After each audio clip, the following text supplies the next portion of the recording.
Un millionnaire à bord de la mort après un accident. Une vieille femme arrive pour aider jusqu'à ce que... Avant de commencer cette histoire émouvante, abonnez-vous à la chaîne, laissez un like et commentez votre avis. Maintenant, allons au début de l'histoire. Avez-vous déjà eu l'impression que tout pouvait s'effondrer en une fraction de seconde? Imaginez cela. Un homme puissant, un milliardaire, qui semble avoir tout ce que la vie peut offrir, mais qui, en un instant, perd tout. Un accident, un choc, un corps brisé. Il est sur le point de mourir, seul, abandonné dans la nuit. Et puis, une vieille dame arrive. Une femme que personne ne remarque, mais qui détient la clé de sa survie. Que se passe-t-il lorsqu'un milliardaire se retrouve à la merci d'une inconnue, une femme que le monde aurait jugée insignifiante? Vous êtes sur le point de découvrir ce que cette rencontre pourrait vraiment changer dans la vie de l'un d'entre eux, et comment cela bouleversera tout ce que vous pensiez savoir sur le destin. Restez avec nous, car ce qui va suivre va vous étonner. La pluie battait les rues de Paris ce soir-là. L'air frais, chargé de l'humidité de l'automne, enveloppait la ville, mais au sommet d'un gratte-ciel du quartier d'affaires, Étienne Durand, l'un des plus grands milliardaires de France, était loin de se soucier du mauvais temps. Son bureau, luxueusement décoré, avec ses vues panoramiques sur la Seine, était le reflet de son succès. À 45 ans, il avait tout, des entreprises florissantes, une fortune incommensurable, et une réputation que bien des hommes envieraient. Pourtant, cette nuit-là, tout allait changer. En descendant les rues de Paris, son regard était fixé sur son téléphone. Il ne faisait pas attention à la route, ni aux dangers qui se cachaient dans les recoins de la ville. C'était une erreur fatale. À la sortie d'un virage, un éclair de lumière blanche éclata dans ses yeux avant qu'une voiture ne surgisse de nulle part. Le choc fut brutal. L'impact lança la voiture d'Étienne dans un tournant sauvage. La portière du conducteur se déforma sous la violence du choc, et le silence s'installa dans l'air, lourd et pesant. Étienne, étourdi et sonné, sentit une chaleur se répandre dans ses jambes. Il se rendit compte qu'il ne pouvait plus bouger. Le monde autour de lui se réduisit à un flou. Puis, un cri perça l'obscurité. Une voix féminine, faible mais pleine de détermination, traversa les ténèbres. « Restez calme, ne bougez pas, je vais vous aider. » Étienne, à peine conscient, tourna la tête en direction de la voix. Là, se tenait une vieille femme.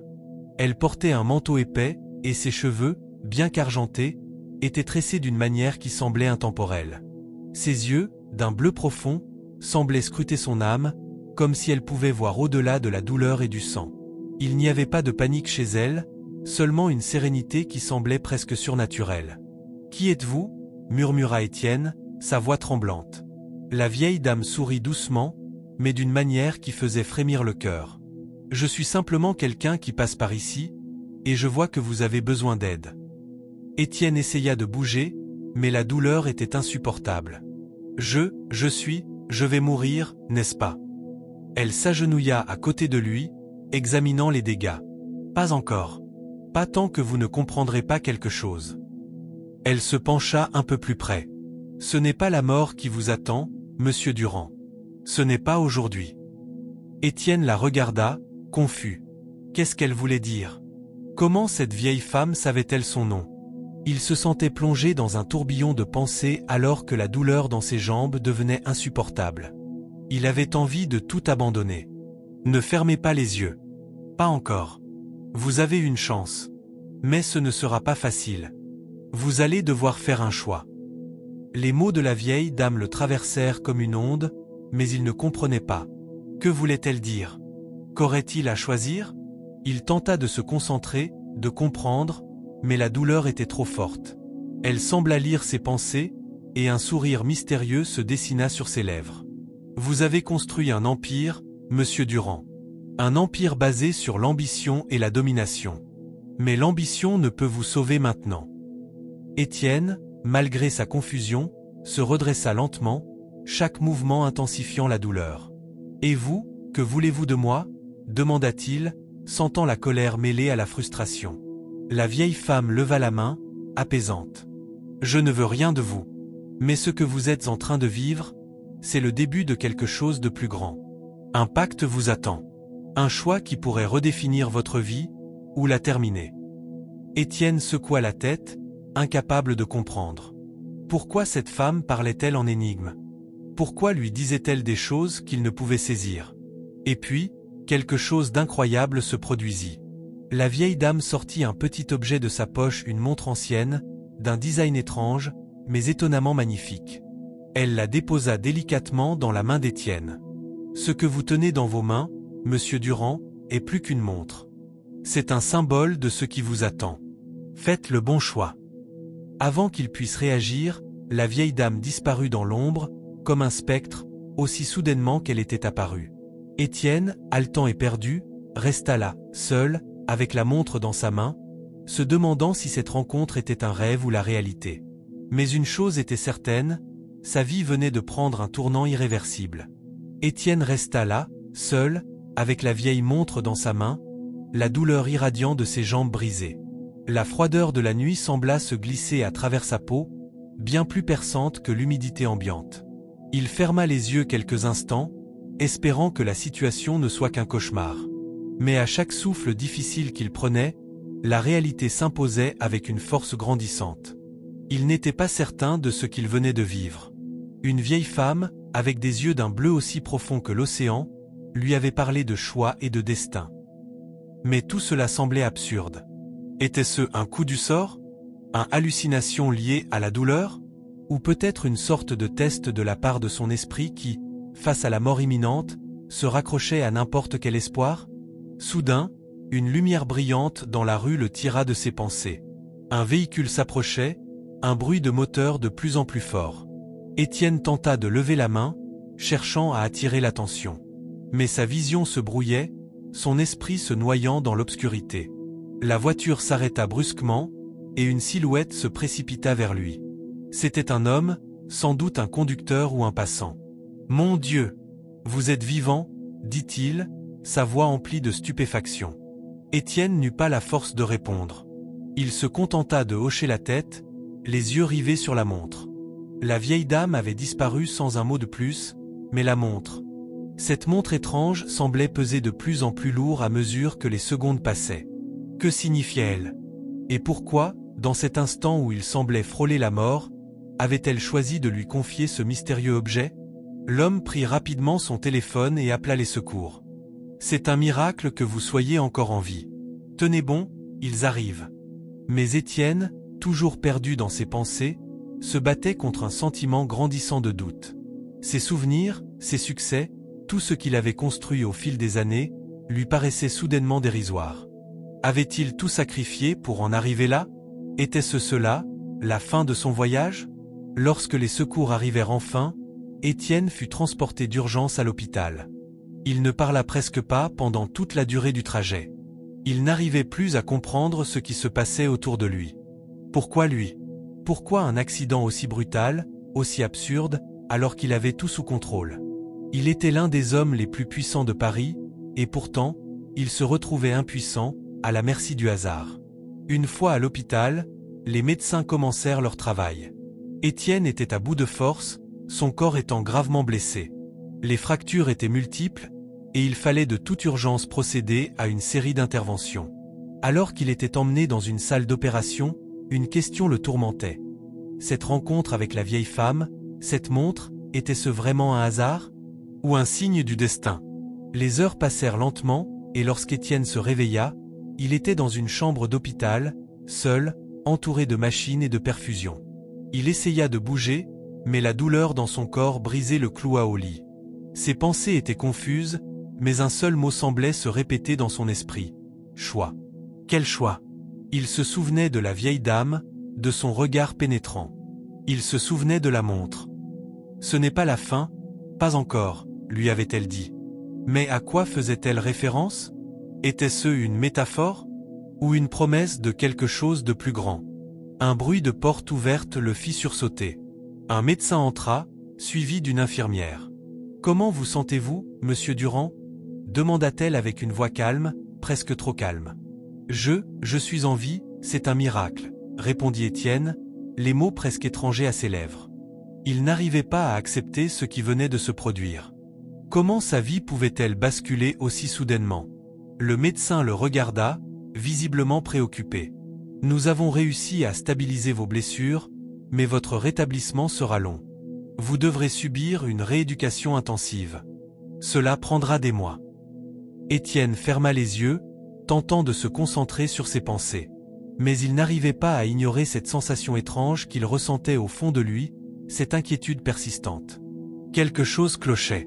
Quelque chose de profond, qui ne pouvait pas être expliqué par les simples mots du médecin. Lorsqu'il se leva plus tard, une fois que la douleur était un peu plus supportable, Étienne chercha la montre. Elle reposait sur la table de chevet, juste à côté de son lit. Il la saisit, la tenant dans ses mains. Cela ne ressemblait à rien de ce qu'il avait connu. Le design était ancien, mais en parfait état. Aucun marquage, aucun signe distinctif. Juste une montre, mais il y avait quelque chose de presque magique à propos de cet objet. Étienne savait qu'il ne pouvait plus ignorer ce qui venait de lui arriver. Il n'avait pas simplement survécu à un accident, il avait été témoin de quelque chose de plus grand. Une vieille dame. Un objet mystérieux. Un choix à faire. Et alors qu'il tenait la montre, un frisson parcourut son échine. Il savait, au fond de lui, que ce n'était que le début. Un début d'une série de choix qui allait redéfinir sa vie. Mais quel choix? Et quel prix à payer? Les jours suivants, Étienne se retrouva plongé dans un abîme de réflexion. Que faire de cette montre? Que voulait-il dire le choix? Et pourquoi le destin semblait-il lui imposer de telles épreuves? Il n'avait plus de réponse. Mais une chose était certaine, il ne pouvait pas ignorer ce qui venait de commencer. Une aventure qui allait changer sa vie à tout jamais. Les jours passèrent lentement pour Étienne. Le temps dans l'hôpital semblait s'étirer à l'infini, chaque minute ressemblant à une éternité. Il était toujours sous traitement, mais son esprit ne cessait de vagabonder. Il avait l'impression que sa vie avait pris un tournant, que quelque chose de profond était en train de se jouer sans qu'il n'en ait le contrôle. La montre était toujours sur sa table de chevet, et chaque fois qu'il la regardait, une étrange sensation d'inconfort envahissait son être. Pourquoi cette montre? Pourquoi elle? Un matin, alors qu'il était assis dans son fauteuil, contemplant la fenêtre, Étienne entendit un léger bruit derrière lui. Il se retourna et aperçut une silhouette familière. C'était la vieille femme. Il ne savait pas pourquoi, mais elle semblait être là, dans sa chambre d'hôpital, aussi réelle qu'une apparition. Elle le regardait fixement, sans un mot. Étienne se figea, ne sachant pas s'il devait avoir peur ou la confronter. Elle finit par briser le silence, sa voix rauque résonnant dans la pièce. « Vous avez survécu, mais ce n'est pas suffisant. Vous devez maintenant comprendre. » Étienne écarquilla les yeux, cherchant à comprendre si la douleur l'avait fait halluciner ou si elle était véritablement présente. « Qui êtes-vous ? » demanda-t-il d'une voix tremblante. « Pourquoi êtes-vous ici ?» Elle s'assit à ses côtés, sans se soucier des machines autour de lui. « Je suis ici pour vous guider, pour vous rappeler une vérité oubliée. Vous avez été choisi, Étienne. Ce n'est pas le hasard, c'est un destin plus grand que vous ne pouvez l'imaginer. » Un destin ? Vous me parlez comme si vous connaissiez ma vie. Je n'ai rien demandé. Elle secoua la tête lentement. Vous n'avez pas demandé à être un homme puissant, mais vous l'êtes. Et vous n'avez pas demandé à être sauvé, mais vous avez survécu. Vous êtes à l'aube d'un changement, Étienne. Mais pour comprendre ce qui vous attend, vous devez faire face à votre passé. Étienne la regarda, ses émotions partagées entre la confusion et la frustration. Mon passé ? Répéta-t-il. Je suis un homme d'affaires. Je n'ai pas de temps pour le passé. La vieille femme sourit tristement. C'est exactement ce que vous croyez, mais le passé a une manière de revenir vous hanter, de vous rattraper. Tous ces choix que vous avez faits, toutes ces vies que vous avez influencées, elles ne vous laisseront pas partir si facilement. Il sentit une lourdeur s'installer dans sa poitrine, un malaise qu'il ne pouvait ignorer. Il avait bâti son empire sur des décisions difficiles, des choix qui n'avaient pas toujours été éthiques. Étienne avait sacrifié beaucoup de choses pour réussir, mais à quel prix? Il n'avait pas fait attention aux vies qui avaient été brisées en cours de route, ni à ceux qu'il avait laissés derrière. C'était une vérité qu'il avait choisi de fuir, mais maintenant elle revenait le confronter. « Je ne veux pas revivre cela, » dit-il, la voix pleine d'un mélange de honte et de colère. « Je suis prêt à changer. Mais pourquoi moi? Pourquoi cette montre ?» Elle posa une main sur son bras, la chaleur de sa paume un contraste étrange avec l'air froid de la pièce. « Parce que vous êtes celui qui peut réparer ce qui a été brisé, Étienne. Ce n'est pas un hasard si vous avez eu cet accident. Ce n'est pas un accident du tout. Vous avez été sauvé pour une raison. Vous avez un rôle à jouer, mais vous devez d'abord accepter que votre passé n'est pas quelque chose que vous pouvez effacer. Étienne ferma les yeux, ses pensées se bousculant dans son esprit. Alors, quoi? Vous voulez que je paie pour mes erreurs? Elle ne répondit pas immédiatement. Au lieu de cela, elle regarda autour d'elle, observant la chambre avec une lenteur presque théâtrale. Le paiement n'est pas toujours ce que vous croyez. Parfois, il suffit d'une prise de conscience. Parfois, c'est un simple choix. Mais vous devrez choisir, Étienne. Vous avez la possibilité de réparer, mais cela viendra avec un prix. Un prix que vous devrez accepter, quoi qu'il arrive. Il sentit une douleur vive lui percer la poitrine. Étienne ne savait pas pourquoi il ressentait cela, mais quelque chose lui disait qu'il ne s'agissait pas simplement de souffrance physique. C'était quelque chose de plus, une sorte de culpabilité accumulée, une dette qu'il n'avait jamais réglée. « Je n'ai rien à réparer », répondit-il finalement, mais sa voix manquait de conviction. Il n'arrivait pas à croire ce qu'il venait de dire. Au fond de lui, il savait que ses actions passées l'avaient conduit là où il était aujourd'hui, et ce n'était pas une coïncidence. La vieille femme se leva lentement, et Étienne la suivit du regard. Avant de sortir de la pièce, elle se tourna une dernière fois vers lui. « Le choix est à vous. Mais souvenez-vous, les conséquences de vos actions ne disparaîtront jamais. Si vous voulez avancer, vous devrez d'abord affronter ce que vous avez fait. C'est la seule façon de vraiment guérir. » Elle disparut alors, comme une ombre qui se fond dans la nuit. Étienne resta là, seul, avec ses pensées tourmentées. Il se tourna vers la fenêtre, son regard se perdant dans la lueur douce du matin qui pénétrait dans la chambre. Il n'avait plus de réponse, mais une chose était claire. Il ne pouvait pas fuir son passé éternellement. Le prix du choix était élevé, et Étienne allait bientôt découvrir jusqu'où il était prêt à aller pour réparer ce qu'il avait brisé. Étienne passait ses journées à l'hôpital, enfermé dans cette chambre stérile où chaque minute semblait se traîner comme une éternité. L'apparition de la vieille femme l'avait perturbé plus qu'il ne l'aurait imaginé. Ses paroles, simples mais profondes, résonnaient constamment dans son esprit. Vous devez affronter votre passé. Mais comment le faire? Comment réparer une vie construite sur des mensonges et des erreurs? Les médecins lui avaient dit qu'il se remettait bien, mais Étienne se sentait tout sauf rétabli. Ses blessures physiques s'amélioraient, mais ses blessures intérieures étaient loin de guérir. Il n'arrivait pas à se débarrasser de ce malaise grandissant, cette sensation qu'il était en train de sombrer dans un abîme dont il ne pourrait pas ressortir. Le souvenir de l'accident, l'odeur de l'asphalte brûlé et les sirènes de l'ambulance, tout cela lui revenait en tête à chaque instant. Un jour, alors qu'il s'installait dans son fauteuil pour la énième fois, il entendit un léger bruit de pas. Il se retourna, à moitié sursauté, pensant que c'était la vieille femme qui était de retour. Mais cette fois, c'était quelqu'un d'autre. Un homme dans la quarantaine, bien habillé, une expression sérieuse sur le visage. Il s'approcha de lui et se présenta. « Étienne, je suis Jean-Marc, votre avocat. » Étienne haussait un sourcil. « Mon avocat? Je n'ai rien à vous dire. » Jean-Marc s'assit sur le canapé, sans se laisser perturber par la froideur de la situation. « Je comprends que vous ne soyez pas d'humeur à discuter. Mais je suis ici pour vous parler d'une chose qui pourrait changer le cours des événements. » Étienne le regardait, se demandant ce qu'un avocat pourrait bien vouloir de lui, surtout dans son état actuel. « Qu'est-ce que vous voulez de moi ? » demanda-t-il, visiblement agacé. Jean-Marc prit une profonde inspiration avant de répondre. « Ce n'est pas de vous que je veux, Étienne. C'est de votre héritage. Il y a des choses que vous devez savoir, des décisions que vous devrez prendre. Il est temps de penser à l'avenir. » Là, Étienne se redressa dans son fauteuil, intrigué malgré lui. L'héritage? Il avait entendu ces mots, mais jamais d'une façon qui l'avait réellement touché. Mon héritage?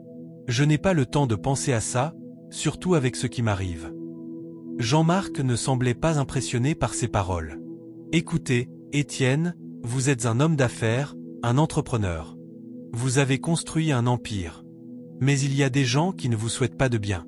Votre accident, ce n'était pas un hasard. Vous êtes la cible d'un complot. Des forces se liguent contre vous. Étienne sentit son cœur s'emballer. Un complot? Cette nouvelle le secoua, mais il n'était pas prêt à l'admettre. Il n'avait jamais cru aux théories du complot. Mais ce que disait Jean-Marc avait du sens. Il avait eu tellement de conflits avec d'autres entrepreneurs, des rivaux qui ne l'avaient jamais épargné.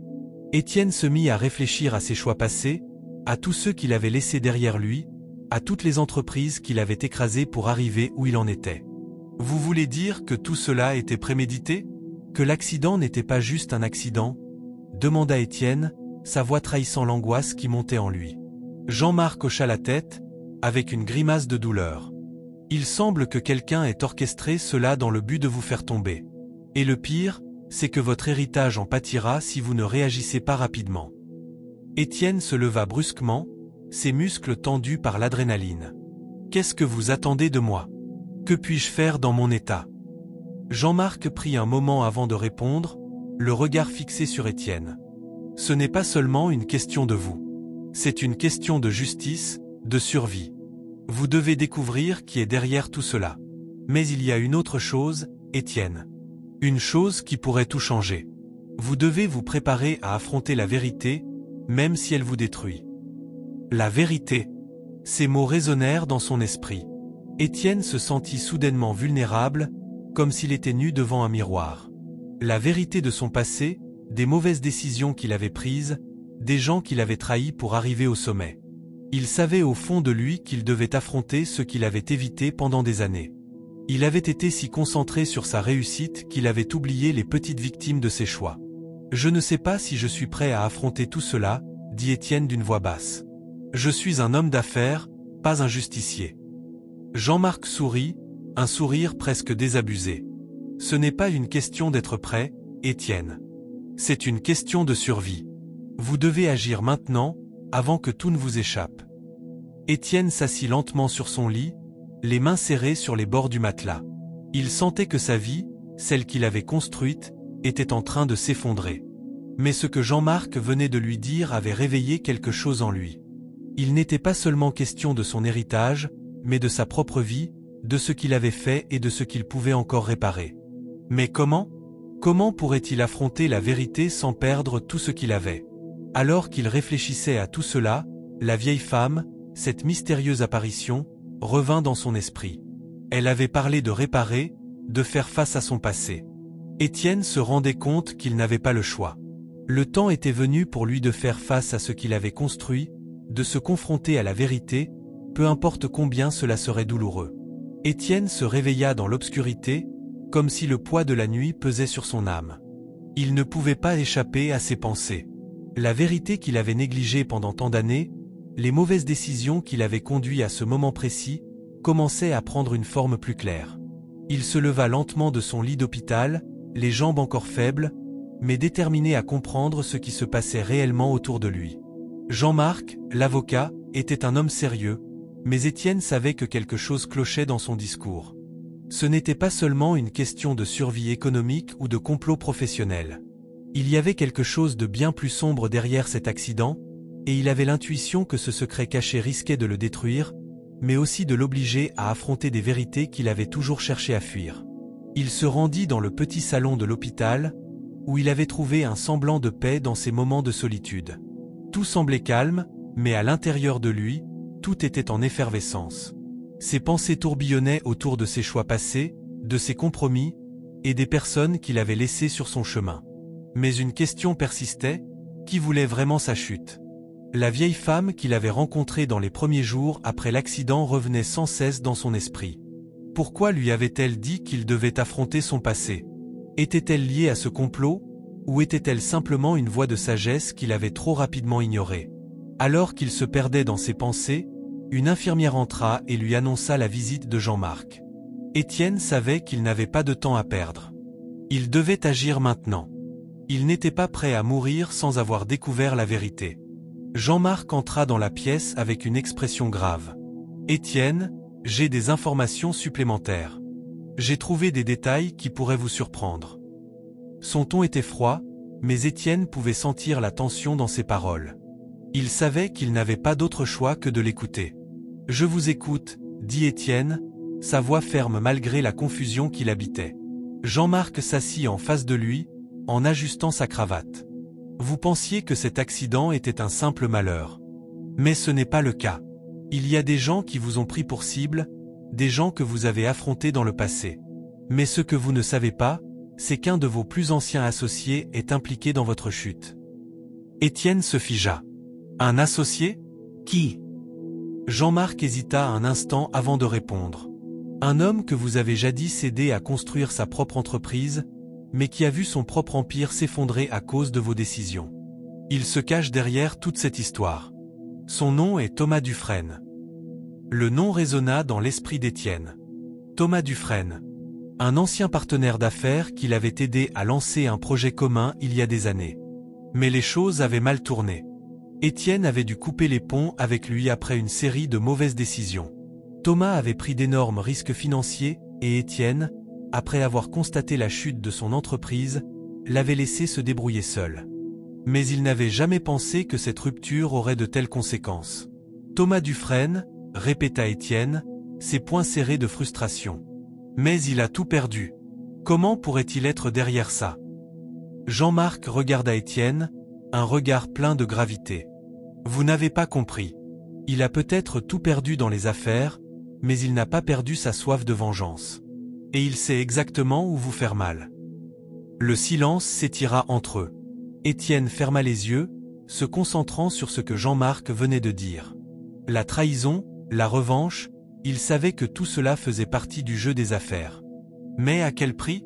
Ce n'était pas seulement un simple complot d'affaires, il y avait des vies humaines en jeu. La sienne surtout. Et même celle de ceux qui l'entouraient. Que dois-je faire? Demanda Étienne, sa voix se durcissant. Jean-Marc posa un regard perçant sur lui. Vous devez enquêter, Étienne. Vous devez découvrir tout ce que Thomas a préparé contre vous avant qu'il ne soit trop tard. Vous devez comprendre ses intentions et les prévenir. Sinon, tout ce que vous avez construit pourrait s'effondrer. Les paroles de Jean-Marc résonnaient dans sa tête comme un écho. Étienne n'était plus cet homme d'affaires arrogant et sûr de lui, capable de se sortir de n'importe quelle situation grâce à son argent et à ses connexions. Il n'était plus qu'un homme brisé, avec des doutes et des peurs qui se mêlaient à ses souvenirs douloureux. Il se leva brusquement, déterminé. Je vais le trouver. Je vais comprendre ce qu'il veut et je vais l'arrêter. Jean-Marc le regarda, surpris par sa réaction. Vous devez prendre garde, Étienne. Thomas est rusé. Vous devez être prudent. Mais Étienne n'écoutait plus. Il avait compris une chose, il ne pouvait plus se permettre d'être indécis. S'il voulait survivre à ce complot, il devait affronter la réalité de son passé, affronter les erreurs qu'il avait faites et les gens qu'il avait laissés derrière. Mais avant tout, il devait arrêter Thomas Dufresne, quel qu'en fût le prix. Alors qu'il quittait la pièce, il sentit une étrange sensation, comme un poids lourd qui pesait sur ses épaules. Ce qu'il avait ignoré jusque-là était désormais la seule chose qui comptait, sa survie. Et il ferait tout ce qu'il fallait pour assurer sa propre destinée, même si cela signifiait plonger dans l'abîme de ses erreurs.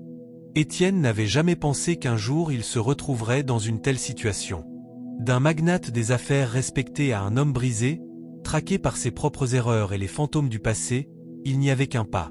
Mais, alors qu'il s'apprêtait à entamer la confrontation qu'il avait tant redoutée, il ne pouvait s'empêcher de ressentir cette étrange sensation d'impuissance. Comment un homme qui a tout perdu pouvait-il encore avoir le pouvoir de détruire? Et pourquoi était-il toujours attiré par cette vieille femme, cet inconnu qui, sans le savoir, l'avait poussé à prendre conscience de ce qui se tramait autour de lui? Les rues de Paris semblaient étrangement vides ce matin-là, comme si la ville elle-même ressentait la tension qui montait dans le cœur d'Étienne. Son téléphone vibre dans sa poche. C'était un message de Jean-Marc. Il lui avait dit qu'il avait de nouvelles informations, mais Étienne n'était pas encore prêt à tout entendre. Si cette histoire vous touche, n'oubliez pas de vous abonner, de liker et de laisser un commentaire. Continuons. À ce moment, chaque parole, chaque geste semblait avoir un poids disproportionné. Il se dirigea vers le café où il avait rendez-vous avec l'avocat, un endroit qui lui était familier mais qui aujourd'hui semblait étrange. L'odeur du café chaud et la clarté de la lumière du matin étaient en décalage avec son esprit agité. Quand il arriva, Jean-Marc l'attendait déjà à une table isolée dans le fond. « Tu es en retard » dit-il sans lever les yeux de son ordinateur portable. Il faut que tu comprennes que tout est bien plus compliqué que ce que tu crois. Étienne s'assit en silence, observant son interlocuteur. Il se sentait submergé par un mélange d'angoisse et de colère. Jean-Marc avait raison. Les choses étaient devenues bien plus compliquées qu'il n'aurait pu l'imaginer. Mais qui était-il vraiment face à ce danger imminent? Un homme d'affaires ou un simple pion dans un jeu bien plus vaste? Qu'est-ce que tu veux dire par là? Demanda Étienne, sa voix calme mais tranchante. Jean-Marc posa lentement son ordinateur portable sur la table et fixa Étienne dans les yeux. Thomas Dufresne ne fait pas ça seul. Il est derrière un réseau de personnes très puissantes. Et ces gens ont une influence bien au-delà de ce que tu imagines. Ce n'est pas juste une affaire de vengeance personnelle. Étienne écarquilla les yeux. Tu veux dire qu'il est lié à des affaires criminelles? Jean-Marc acquiesça. Pas seulement. Ce que tu ignores, c'est que l'accident n'était qu'un avertissement. Ils veulent plus que ta chute. Ils veulent ta vie. Un frisson parcourut l'échine d'Étienne. Ce n'était plus simplement une question d'argenterie ou de pouvoir dans le monde des affaires. C'était devenu une question de survie. Mais qui étaient vraiment ces personnes? Pourquoi avaient-elles choisi de s'attaquer à lui? Jean-Marc poursuivit, ses mots devenant de plus en plus graves. Ils ont des connexions dans le gouvernement, dans la police. Ils sont partout. Ce que Thomas Dufresne veut, c'est prendre le contrôle de ton empire. Mais il a besoin de te briser avant. Étienne secoua la tête, à la fois incrédule et horrifié. Mais pourquoi moi? Pourquoi maintenant? Jean-Marc hésita un instant. Il y a des années, tu lui as pris quelque chose. Quelque chose de précieux. Ce n'était pas juste une affaire de bien ou d'argent. C'était bien plus personnel. Et c'est ce qu'il veut récupérer. Un voile de confusion envahit l'esprit d'Étienne. Qu'avait-il bien pu faire à ce point-là pour mériter cette haine? Des années s'étaient écoulées, et il n'arrivait pas à comprendre. De quoi parles-tu exactement? Insista-t-il. Tu te souviens de son frère, Gabriel? Le nom de Gabriel Dufresne fit une étincelle dans l'esprit d'Étienne. Gabriel était un homme qui l'avait aidé dans le passé, un partenaire d'affaires avec qui il avait fait des investissements risqués. Mais il n'avait jamais imaginé que cela aurait des répercussions aussi graves. Gabriel, murmura Étienne. Mais il est mort, non? Jean-Marc hocha la tête. Oui, mais tu n'as jamais su la vérité, Étienne. Gabriel ne s'est pas simplement accidentellement retrouvé au fond de la rivière. Il a été tué, et Thomas sait exactement qui était derrière cela. Les mots de Jean-Marc se répercutèrent dans l'esprit d'Étienne. Le meurtre de Gabriel Dufresne avait toujours été un mystère, mais il n'avait jamais cherché à creuser plus profondément. Maintenant, il se rendait compte qu'il était lié de manière beaucoup plus intime à la chute de cette famille qu'il ne l'avait imaginé. Tu veux dire que Thomas me tient responsable de la mort de son frère? Jean-Marc le regarda d'un air sombre. Pas seulement toi. Mais tu fais partie de ceux qui sont impliqués, Étienne. Et il veut te faire payer, non seulement pour ce qu'il considère comme un crime, mais pour avoir détruit son empire. Étienne se leva brusquement de la table, secouant la tête de frustration. Alors, que dois-je faire maintenant? Me cacher? Attendre que ces gens me retrouvent et me tuent? Jean-Marc se leva à son tour. Non, ce n'est pas la solution. Tu dois te battre, Étienne. Il est encore possible de gagner cette guerre, mais tu dois comprendre une chose. Ce n'est pas une guerre que tu peux gagner seul. Les mots de Jean-Marc restèrent suspendus dans l'air, lourds de sens. Étienne savait qu'il devait agir, mais il ne pouvait pas encore imaginer comment. Thomas Dufresne n'était pas seulement un ennemi d'affaires. Il était un homme prêt à tout pour détruire ceux qui l'avaient trahi. Et Étienne, bien que conscient du danger, savait que tout ce qu'il avait fait dans sa vie l'avait mené à ce point. Il n'avait pas le luxe de la réflexion. Il devait maintenant jouer sa dernière carte, et il n'avait aucune idée si cela suffirait à sauver sa vie. Alors, c'est à ça que tout mène, murmura Étienne en se dirigeant vers la sortie. À une guerre sans retour. Oui, Étienne. Une guerre sans retour. Mais tu n'es pas seul. Il y a encore des alliés, mais tu dois être prêt à tout risquer. Alors qu'Étienne quittait le café, un vent froid soufflait sur Paris, et il sentait chaque souffle comme une promesse de ce qui allait venir. Un combat pour sa vie. Un combat qu'il ne pouvait plus fuir. Les rues de Paris étaient toujours aussi animées, mais pour Étienne, chaque pas qu'il faisait semblait résonner comme un écho, un rappel de la guerre qu'il menait. L'air frais de la fin de l'automne frappait son visage, mais il ne le sentait pas. Son esprit était concentré sur une seule chose. Comment échapper à la menace qui pesait sur lui, et comment faire face à un ennemi aussi implacable que Thomas Dufresne. Pourtant, il y avait quelque chose d'encourageant dans la conversation avec Jean-Marc. Il n'était pas seul. Mais à quel prix? Depuis la révélation des intentions de Thomas, la vie d'Étienne était devenue un tourbillon.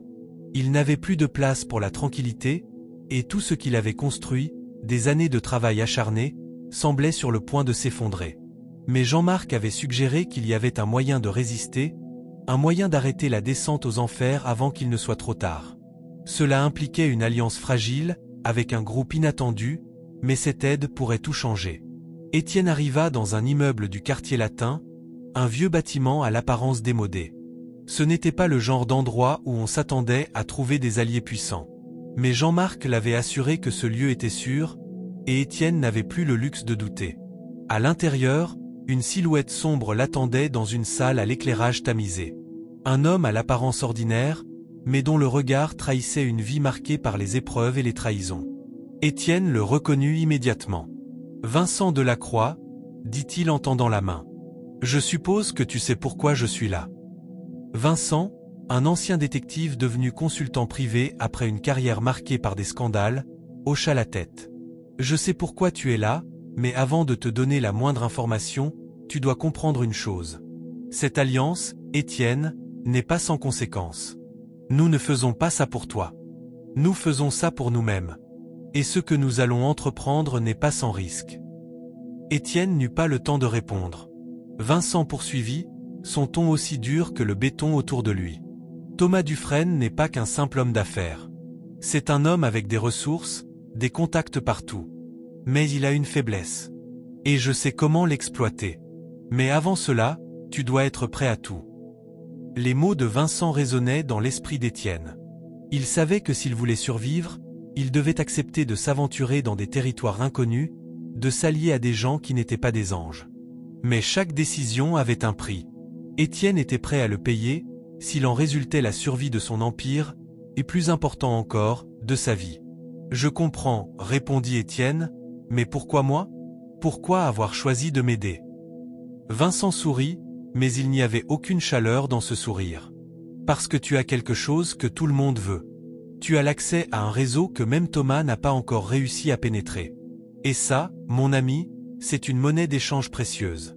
Il y a des gens prêts à tout pour s'en emparer, et ceux qui te poursuivent en font partie. » Étienne se sentait pris dans un jeu de pouvoir bien plus grand que lui. Mais il n'avait pas le choix. Que dois-je faire? Vincent se leva et se dirigea vers une carte accrochée au mur. Il montra une série de lieux marqués d'un X rouge, les points de contact de Dufresne, des zones d'influence dans la capitale. C'est là que tu entres en jeu, Étienne. Tu connais ces gens, tu sais où ils se cachent. Nous allons utiliser cette information pour faire sauter son réseau de l'intérieur. Mais Étienne ne pouvait pas ignorer une autre question qui brûlait sur ses lèvres. Et la vieille femme, celle que j'ai rencontrée chez moi. Pourquoi m'a-t-elle aidé? Vincent sembla hésiter un instant, puis répondit d'un ton plus grave. Elle n'est pas juste une vieille femme, Étienne. C'est une survivante. Elle a traversé des choses que tu ne peux même pas imaginer, et elle est liée à ce réseau d'une manière que même toi, tu ne peux pas comprendre. Étienne sentit une étrange chaleur se propager en lui. La vieille femme, Marguerite, n'était pas ce qu'il pensait. Elle était plus que juste une innocente spectatrice. Elle faisait partie de ce monde, de cette guerre silencieuse entre puissants. Étienne se rendait maintenant compte qu'il avait ignoré trop de détails. Cette rencontre, ce sauvetage inespéré, n'était pas une simple coïncidence. « Alors, qu'est-ce que tu proposes ?» demanda Étienne, prêt à entendre le plan complet. « Il va falloir jouer un rôle, Étienne, » répondit Vincent. « Un rôle que tu n'as jamais voulu jouer, mais que tu n'as plus le choix. Tu vas devoir infiltrer les cercles de Dufresne, t'approcher de lui comme un ami, comme un allié. Mais pendant ce temps, tu devras envoyer des informations à nous. Nous serons tes yeux et tes oreilles dans l'ombre. » Étienne se sentit soudainement très seul. Il était loin de son empire, loin de sa sécurité et de sa richesse. Désormais, il était une pièce sur un échiquier géant, entouré de joueurs qu'il ne comprenait pas entièrement. Mais une chose était claire, il devait jouer ce jeu, sinon il risquait de tout perdre. « Et si Dufresne découvre ce que je fais ?» demanda Étienne, une question qui lui brûlait les lèvres. Vincent le regarda droit dans les yeux. « Si cela arrive, Étienne, tu devras être prêt à tout sacrifier. Parce qu'à ce moment-là, il n'y aura plus de retour possible. » Un silence lourd s'installa entre eux, et Étienne se sentit envahi par la gravité de la situation. Ce qu'il s'apprêtait à entreprendre n'était pas une simple vengeance, ni un jeu de pouvoir. C'était une question de survie. Il n'avait jamais pensé que sa vie prendrait un tel tournant. Mais maintenant, il n'avait plus le choix. La guerre était lancée. Et il allait devoir tout risquer pour espérer survivre. Le temps pressait. Les pions étaient en place. Étienne savait que chaque mouvement comptait, chaque erreur pourrait être fatale. Mais il n'allait pas se laisser abattre. Pas maintenant. Pas après tout ce qu'il avait traversé. Les rues de Paris s'étiraient devant Étienne, vibrantes et animées comme d'habitude, mais son esprit était ailleurs. Le plan qu'il venait de mettre en marche était plus risqué qu'il ne l'avait imaginé. Enfilant son manteau noir, il marchait d'un pas décidé, mais chaque foulée semblait plus lourde que la précédente. Le poids de ses choix, la lourdeur du secret qu'il portait, était devenu insupportable. Mais il n'y avait pas de retour en arrière possible. L'ombre de Thomas Dufresne le poursuivait sans relâche, et chaque heure passée sans agir était une heure perdue. Étienne savait que sa survie, et peut-être même celle de sa famille, dépendait de ses actions dans les jours à venir. Il n'avait plus de place pour la tentation de l'inaction, ni pour l'espoir que tout pourrait se résoudre de manière simple. C'était une guerre, et dans cette guerre, seuls les plus déterminés ou les plus rusés pouvaient espérer s'en sortir indemnes. Mais il y avait un autre facteur qui le torturait, la vieille Marguerite. Elle avait joué un rôle important dans son cheminement, lui offrant des informations cruciales. Pourtant, Étienne ne pouvait s'empêcher de se demander si cette aide ne cachait pas quelque chose de plus. Ses pensées furent interrompues par le bourdonnement de son téléphone portable. Il le sortit de sa poche, une expression de confusion sur le visage. C'était un message crypté de Vincent. Le message disait « Retrouve-moi ce soir. La vérité se dévoile. » Le jeu a changé. Étienne se sentit frissonner. Les événements prenaient un tournant inattendu, et il n'avait aucune idée de ce qui l'attendait. Après tout, dans ce monde d'intrigues et de complots, rien n'était jamais aussi simple qu'il n'y paraissait. Et les jeux de pouvoir, une fois lancés, avaient une fâcheuse tendance à détruire tout sur leur passage. Le soir arriva rapidement, et Étienne se rendit dans le quartier où Vincent l'avait convoqué. Ce n'était pas un endroit qu'il fréquentait habituellement. Les rues étaient désertes, l'éclairage public diffusait une lumière tamisée, presque sinistre. Il se retrouva devant un vieux café au coin d'une ruelle, l'endroit semblait abandonné, mais Étienne savait qu'il y avait plus sous cette façade que ce qu'on pouvait voir à l'œil nu. Il entra et aperçut Vincent assis à une table dans le fond. Il était là, comme d'habitude, son visage impassible, ses yeux observant attentivement tout ce qui se passait autour de lui. Étienne s'assit en face de lui, sentant une tension palpable entre eux. « Alors, que se passe-t-il » demanda Étienne, ne pouvant masquer son impatience. Vincent prit une profonde inspiration avant de parler. « Tu es sur le point de découvrir des choses que tu n'es pas prêt à entendre. Des vérités qui vont bousculer tout ce que tu crois savoir sur ce monde. » Il marqua une pause, comme s'il cherchait à mesurer l'impact de ses paroles. Marguerite n'est pas ce qu'elle semble être. Elle a un lien direct avec Thomas Dufresne. Le choc passa par Étienne comme une décharge électrique. Il avait toujours eu des doutes sur le rôle de Marguerite, mais jamais il n'aurait imaginé une telle connexion. « Tu veux dire qu'elle travaille pour lui ?» demanda Étienne, son ton incrédule. Vincent secoua la tête. « Non, elle n'est pas un simple pion dans ce jeu. Elle a été un acteur clé dans la construction du réseau de Dufresne. Elle est, d'une manière ou d'une autre, responsable de la position qu'il occupe aujourd'hui. » Étienne se sentit pris au piège, comme si le sol s'effondrait sous lui. Mais Vincent n'avait pas fini. « Il y a plus. Ce que tu ne sais pas, c'est que Marguerite a un passé avec Dufresne, un passé qui remonte à des années. Elle a fait partie d'un réseau secret, bien avant que Thomas ne devienne le magnate qu'il est aujourd'hui. Elle l'a aidé à construire son empire. Et maintenant, elle joue un double jeu. » Étienne resta silencieux, cherchant à comprendre ce qu'il venait d'apprendre. Comment une femme aussi fragile, aussi âgée, pouvait-elle être impliquée dans tout cela? Mais pourquoi m'a-t-elle aidé? Demanda Étienne, la question le brûlant. Pourquoi m'a-t-elle tendu la main si elle est liée à Dufresne? Vincent sourit, mais ce sourire n'avait rien de rassurant. Parce qu'elle veut que tu sois son pion dans ce jeu. Elle sait que tu es une cible facile, qu'on peut te manipuler. Et en te manipulant, elle peut obtenir ce qu'elle veut. Étienne sentit un poids sur ses épaules. Chaque réponse à ses questions semblait ouvrir une nouvelle porte vers un abîme plus profond. Comment pouvait-il encore lui faire confiance après tout ça? Mais dans ce monde impitoyable, la confiance était une denrée rare, et il savait qu'il devait prendre des décisions difficiles. « Que dois-je faire maintenant ?» demanda Étienne, prêt à tout entendre. Vincent se pencha en avant, ses yeux fixant intensément Étienne. « Tu vas devoir faire face à Marguerite. Tu n'as plus d'autre choix. Elle va te demander de prendre des décisions difficiles. Mais tu dois être prêt à l'affronter. Parce que la vérité, Étienne, la vérité est plus tordue que tu ne l'imagines. » Étienne acquiesça lentement. Il n'y avait plus de retour en arrière. Les pièces étaient en place, et maintenant, il devait jouer sa dernière carte. Mais chaque mouvement serait risqué. Les alliés se transformaient en ennemis, et les ennemis en alliés, dans ce jeu complexe de pouvoir et de trahison. Alors que Vincent se levait pour partir, il laissa un dernier conseil à Étienne, un avertissement grave. « Souviens-toi, Étienne, la vérité a un prix. Et tu risques de devoir sacrifier beaucoup plus que tu ne le penses pour l'obtenir. » Étienne resta là, dans le silence lourd du café déserté. La vérité était là, à portée de main, mais à quel prix? Il n'en avait aucune idée. Mais il était prêt à payer, si cela signifiait survivre à cette guerre silencieuse. Le jeu venait de devenir bien plus dangereux, et Étienne savait qu'il ne pouvait plus faire marche arrière. Le vent froid de la nuit s'engouffrait dans les rues étroites de Paris, balayant les pavés d'un souffle glacial. Étienne marchait d'un pas rapide, son esprit tourmenté par la conversation de plus tôt avec Vincent.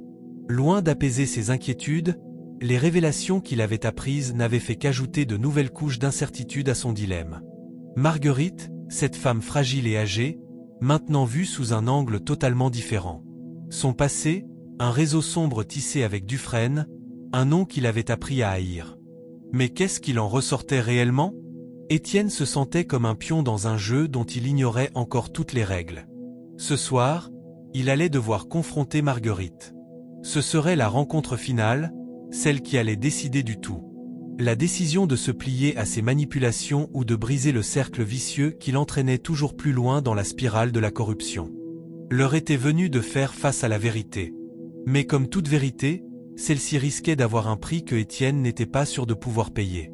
Il arriva devant l'immeuble qui servait de cachette à Marguerite. La vieille femme y vivait, isolée du reste du monde, dans un quartier excentré, presque oublié par la société parisienne. C'était là qu'il devait la retrouver. Il se tenait devant la porte, son cœur battant à tout rompre. Il aurait dû se sentir en sécurité, après tout, il était un homme d'affaires, habitué à la prise de décisions rapides et à l'action directe. Mais ce soir, il se sentait vulnérable. La vérité, aussi dure et dévastatrice qu'elle puisse être, l'effrayait. Et pourtant, il n'avait d'autre choix que de l'affronter. Il sonna à la porte, et après quelques secondes, un bruit de pas se fit entendre de l'intérieur. La porte s'ouvrit lentement, révélant le visage ridé de Marguerite, ses yeux fatigués, mais perçants. Elle semblait avoir attendu ce moment depuis longtemps. « Étienne !» dit-elle d'une voix calme mais grave, « tu es enfin venu. » Sans un mot, il entra dans l'appartement sombre. L'odeur de vieux livres et de poussière emplissait l'air. Les meubles étaient anciens, presque antiques, et une lumière faible émanait d'une lampe dans un coin de la pièce. Marguerite se dirigea lentement vers une chaise et s'assit, attendant qu'il prenne place. « Je suppose que Vincent t'a tout dit, » dit-elle, son regard perçant fixé sur lui. « Il t'a dit qui je suis, ce que j'ai fait. Et maintenant, tu dois choisir. Choisir ce que tu vas faire avec cette connaissance. » Étienne la fixa intensément, cherchant à lire dans ses yeux ce qu'il ne comprenait pas encore. « Tu as joué un double jeu, Marguerite. Tu m'as manipulé depuis le début. Mais pourquoi? Pourquoi avoir pris ce risque? » Elle sourit légèrement, un sourire qui n'atteignait jamais ses yeux. « Parce que je savais que tu étais la clé, Étienne. Tu es le seul qui puisse faire tomber Dufresne. Tu es celui qui détient l'avenir du réseau. Et je t'ai choisi pour une raison. Je t'ai observé. J'ai vu ton ambition, ton désir de contrôler, de diriger. Tu as soif de pouvoir, tout comme lui. Étienne se leva brusquement, furieux. Et tu penses que je vais accepter cela? Que je vais simplement faire ce que tu veux, comme une marionnette? Marguerite ne bougea pas, son visage restait impassible. Ce n'est pas ce que je te demande, Étienne. Je ne veux pas que tu sois mon instrument. Je veux juste que tu comprennes. Comprennes pourquoi j'ai agi comme j'ai agi. Parce que tout ce que tu as vu jusqu'ici n'est qu'une petite partie de ce jeu gigantesque. Il s'assit de nouveau, la rage bouillonnant en lui. Alors explique-moi tout, Marguerite. Pourquoi m'as-tu choisi?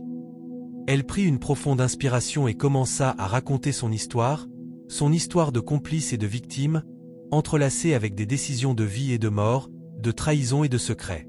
J'ai connu Dufresne bien avant qu'il ne devienne l'homme que tu connais aujourd'hui. Il n'était qu'un petit joueur à l'époque, un homme sans pouvoir, sans influence.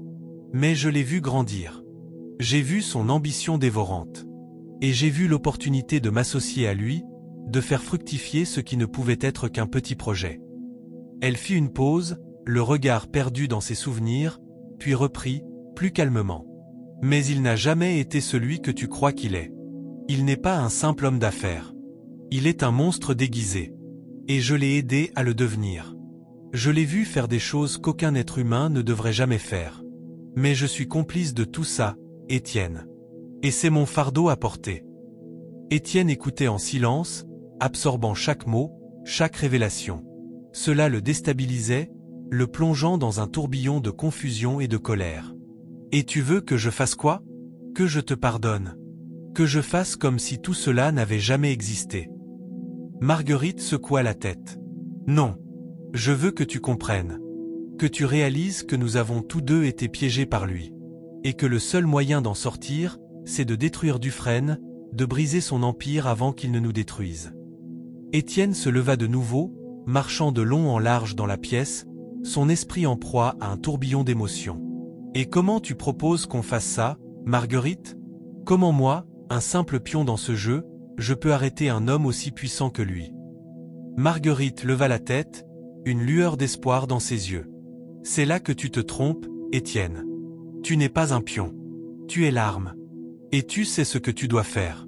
Tout ce que tu as à faire, c'est frapper au bon moment. Étienne s'arrêta net. Il avait le pouvoir, il le sentait. Mais il ne savait pas encore quel prix il aurait à payer pour sa liberté. La vérité qu'il venait d'apprendre était plus perverse que tout ce qu'il avait imaginé. Mais il savait que cette fois-ci, il ne pouvait plus reculer. La guerre pour le pouvoir était sur le point de commencer, et il allait y prendre part. Mais à quel coût? Alors, à quoi ressemble la fin de cette histoire? Demanda-t-il, d'un ton plus calme. Marguerite sourit, un sourire de compréhension, mais aussi de tristesse. La fin, Étienne, c'est toi qui la décideras. Paris était encore plongé dans l'obscurité de la nuit, mais l'atmosphère était plus lourde qu'à l'habitude. Étienne se tenait là, dans son appartement aux grandes fenêtres qui donnaient sur la ville, son regard fixé sur les lumières qui dansaient dans les rues en contrebas. L'idée de tout ce qui avait été révélé, les alliances improbables, les trahisons, les sacrifices, tout cela bouillonnait en lui. Mais il savait que la fin approchait. Le dernier acte était imminent. Le combat final était là, et seul un homme pouvait sortir vainqueur. Marguerite avait parlé de sa vengeance, de la manière dont ils pouvaient détruire Dufresne ensemble, mais à quel prix? Étienne savait maintenant que ce jeu était bien plus complexe que ce qu'il avait imaginé. Lui et Marguerite étaient liés dans cette quête de destruction, mais lui-même était devenu une pièce essentielle dans le plan de sa propre rédemption, ou de sa chute. Le téléphone sonna, brisant le silence lourd qui l'enveloppait. Étienne décrocha sans hésiter. « Étienne, c'est fait. Dufresne a mordu à l'hameçon. Il est piégé, dit la voix de Marguerite, calme mais déterminée. Tout est en place. Il va tomber, mais seulement si tu fais ce que tu dois faire maintenant. » Je sais, répondit-il, son ton grave. Mais je ne peux pas ignorer ce que cela signifie. Est-ce que j'accepte de tuer l'homme que je suis devenu dans le but de venger un passé qu'il ne me reste plus qu'à oublier? Ou est-ce que je laisse tous à se détruire autour de moi, sans y toucher? Marguerite garda un silence de plomb, pesant ses mots. La vengeance, Étienne, n'est pas toujours la solution. Mais elle peut être une libération. Étienne raccrocha brusquement. Il n'avait pas besoin de plus de mots, pas besoin de justification. Il savait ce qu'il avait à faire, mais une question le hantait. Devait-il s'engager dans ce dernier acte pour faire tomber Dufresne, ou plutôt se retirer avant que tout ne s'effondre sur lui? Il se dirigea vers son bureau, où une pile de dossiers et de contrats trônait. Il en sortit une enveloppe, celle qu'il n'avait jamais voulu ouvrir. Il n'était plus simplement l'homme qu'il était avant cette histoire. Il avait changé. Son regard sur le monde, sur les gens, sur le pouvoir lui-même, était différent. À ce moment précis, la seule chose qui comptait était de décider s'il allait céder à l'appel de la vengeance ou s'il allait prendre un autre chemin. Il prit une profonde inspiration et se dirigea vers son canapé, le regard perdu dans le vide. À la porte, une silhouette se dessina. Marguerite. Elle entra sans frapper, comme si elle savait exactement quand il allait prendre sa décision. « Tu es prêt ?» demanda-t-elle simplement, sans chercher à le perturber davantage. Étienne se leva lentement, son visage impassible. « Oui, dit-il simplement. C'est terminé. » Marguerite fixa un instant le sol avant de croiser son regard. « C'est ce que tu voulais, Étienne ?» Il hocha la tête. « Oui, c'est ce que je veux. Mais cela ne veut pas dire que j'ai oublié tout ce que j'ai sacrifié pour en arriver là. » Il se dirigea vers la fenêtre, regardant Paris une dernière fois. La ville s'étendait devant lui, pleine de vie et de rêves brisés.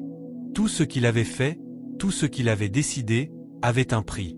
Mais ce prix, il était prêt à le payer. « Je pensais que tout ce pouvoir m'aurait changé, dit-il, presque à lui-même. Mais au final, je suis toujours celui que j'étais. La différence, c'est que je sais maintenant qui je suis. Et qui je ne veux plus être. » Marguerite s'approcha, son regard froid mais compréhensif. « Tu ne seras jamais celui que tu étais, Étienne. Parce que tu as choisi de t'affranchir. De te libérer. » Il sourit doucement. « Libérer ? Peut-être. Mais je n'oublierai jamais. » Marguerite ne répondit pas. Elle comprenait. La guerre qu'ils avaient menée ensemble avait laissé des cicatrices indélébiles, mais elle n'était rien comparée à celle que Dufresne, lui-même, portait. Leurs actions avaient transformé leur vie à jamais. Étienne se tourna vers elle, son regard plein de détermination. « Il est temps de finir ce que nous avons commencé. » Ils sortirent ensemble, laissant derrière eux un appartement vide et une vie révolue. Ce qui suivait serait inévitable. La confrontation finale était proche. Mais Étienne savait que, peu importe l'issue, il n'y aurait pas de retour en arrière. Ils se rendirent à l'endroit où tout allait se jouer.